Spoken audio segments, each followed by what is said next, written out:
All right, let's get this thing started.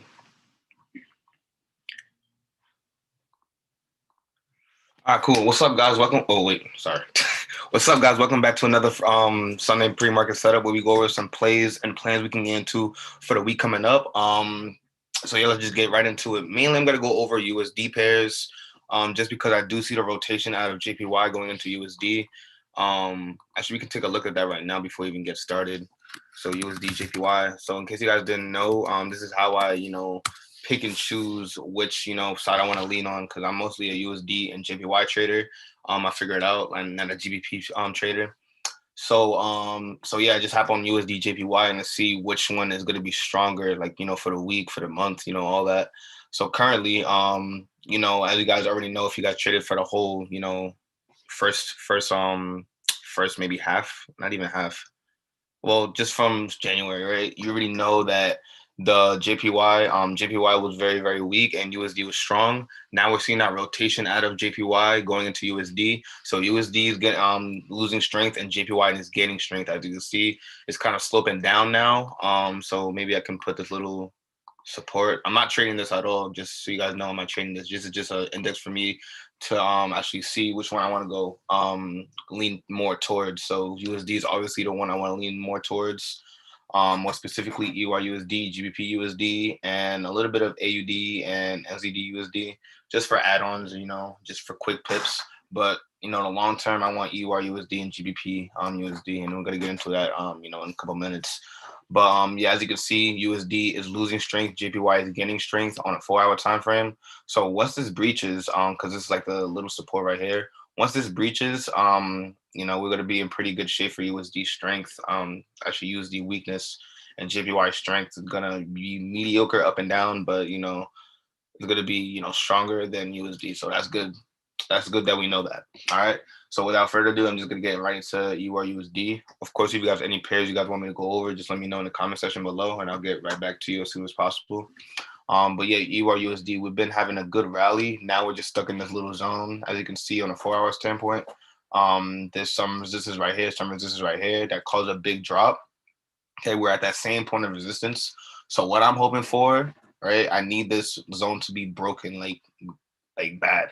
Even like I don't know how the market's gonna react since it is opening at a resistance point. This is a major resistance point, so we might get something like this sloping back down to the mid level. Uh, you might get something like this sloping back down to the mid level, right? And then a double bottom, need that, and then a break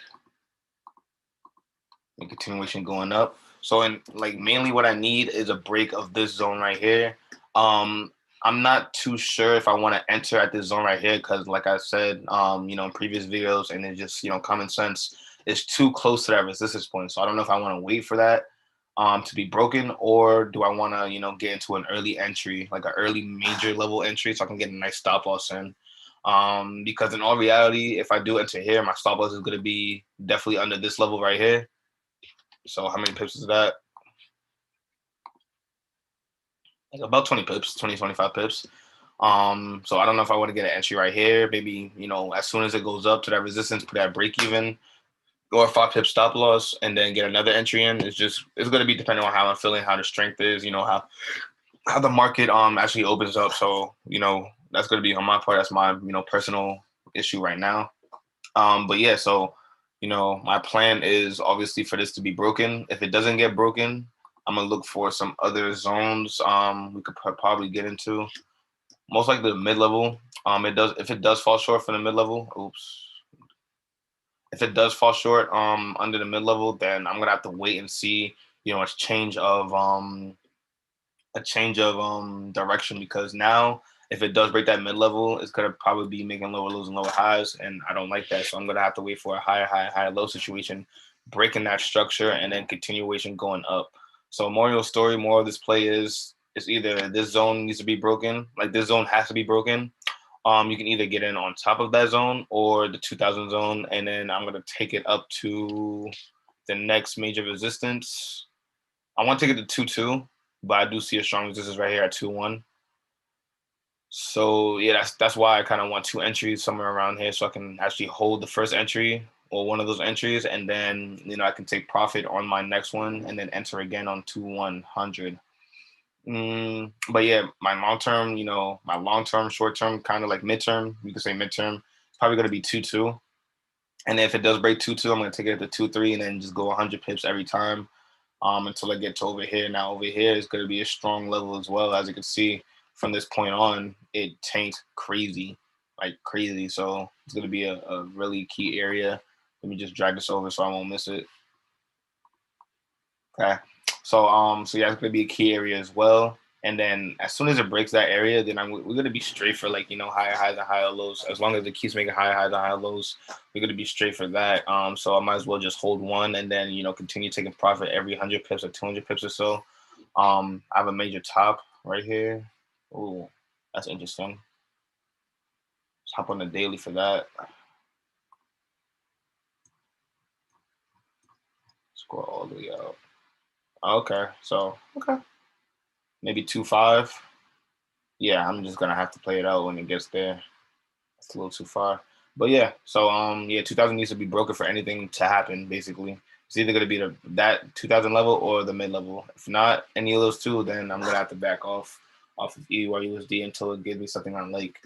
All right, I'm gonna move on to GBP USD, which is my other main currency.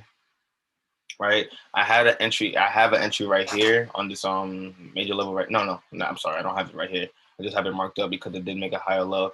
I have it around here, as you can see, this mini wicks right here on a 15-minute standpoint, and then just keep crossing up on the 3800 level. So I'm in good profit right now. Well, not, it's kind of mediocre, not really, nothing much really going on until I break this mid level right here.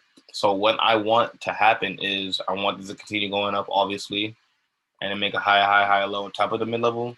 Or when it comes back down, if it does come back down because it is close to resistance and it's pretty high up, we check the RSI too. Yeah. So if it does come back down, it's not really a big issue. I still have the stop loss right here. So yeah, that could be something we have to keep an eye out. So this can be another buy zone area as well. Obviously, it's sloping down, it's coming down like 40 pips maybe. So you still need a little double bottom or some type of consolidation like this, a lot of wick action, and then you can probably get into it if you haven't already got into it already on the left side. All right, and then I'm probably gonna take GBP USD up to 4,000. I think that's the number is.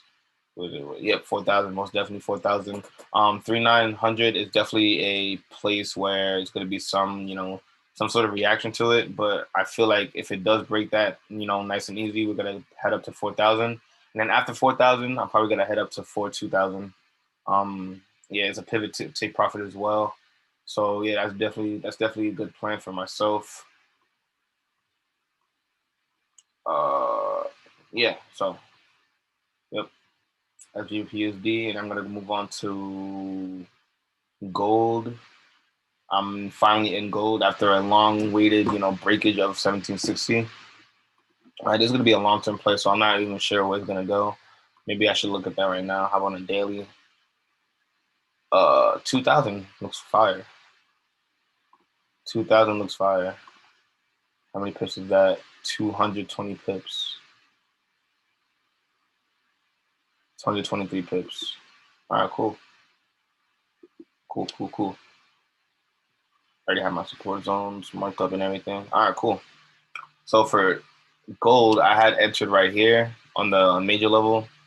Not even a major level, just a major resistance that turned into support. Now I drew this little rectangular box because that was the last higher high. Could potentially be a next buy zone. As you can see, it made a new high. So I just made another rectangular box just so that it could be potential resistance going back down, or if it breaks up and makes a higher low situation, this could be another buy zone for bulls. All right. So in case you haven't caught on how I make these extra markups, it's fairly easy. All I'll do is look for the next higher high or then the last higher low. I just do a little rectangular box around there, and then I see if it reacts to it, because most of the time it does react to it. If it's not on a buy zone, I mean major level or mid level, most of the time it does react to itself. Every time it makes a higher low. So that's how connected it is. So yeah, it's a good markup for you guys to actually do, because you guys can see what's actually going on clearly on the chart. All right, but that's my play for gold. We can do a little bit NZD USD. I'm not really too like it's kind of iffy because it's just ew.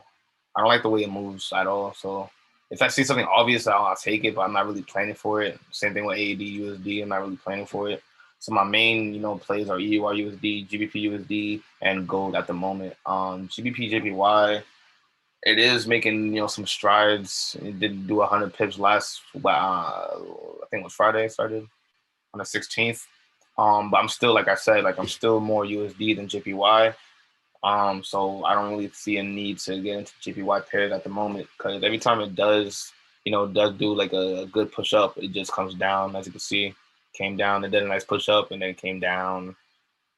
Most likely it might come down again. So, it's kind of iffy. So I'm not really, 100% on JPY pairs at this moment. Maybe if it crosses 151, I'll probably get a shot. But like I said, I'm not too confident in JPY pairs right now since USD is taking over on the weakness. But yeah, guys, that's pretty much it. If you guys don't have any questions, I'm just gonna hop off this. This is a little pre-market setup. So yeah, we looking pretty good. All we got to do is just wait, be patient, everything. Wait for all confirmations and all that. We should be fun for this week. All right.